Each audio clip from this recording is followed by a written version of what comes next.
Првата работна недела во новата година Судскиот совет треба да го презентира извештајот од контролата во Скопска апелација.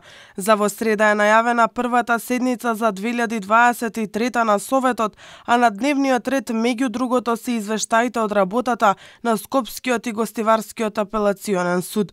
Освен ова, Судскиот совет треба да ги испрати во пензија оние судии кои надминуваат старосната граница.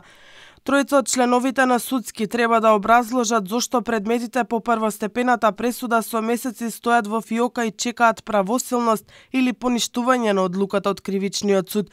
Тие проверуваат дали во предметите имало процесни повреди и дали одлучувале судии кои не смееле да одлучуваат бидејќи биле пензионирани. Претседателката Дамева во изјава за Телмане сакаше да предуцира која е причината за долгото одлучување пред да го види извештајот. Да видиме дали биле објективни или субјективни причините поради кои е одложено пишувањето на пресудата. Воопшто не сум запознаена што констатирала работната група, освен што ја гледам постапката со цел поажурно да биде изготвен извештајот. Јас не ги прашувам колегите што презеле и што откриле. Кога ќе стаса извештајот на седница, ќе бидеме запознаени со содржината сите членови.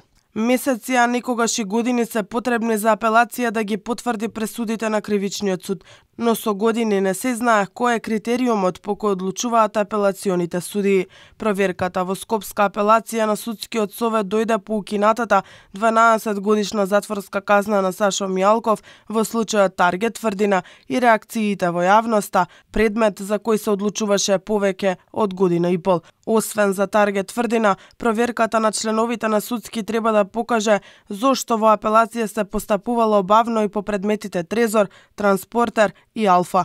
Но не само овие предмети. На апелација и требаше една година да донесе правосилности за предметот Рекет, во кој обвинети беа некогашниот основач на Меѓународниот сојуз Бојан Јовановски алијас Боки 13 и екс-шефицата на СЈО Катица Јанева. Вториот предмет во кој обвинет Боки 13, Меѓународен сојуз, се уште ја чека правосилноста, иако првостепената пресуда беше изречена април минатата година.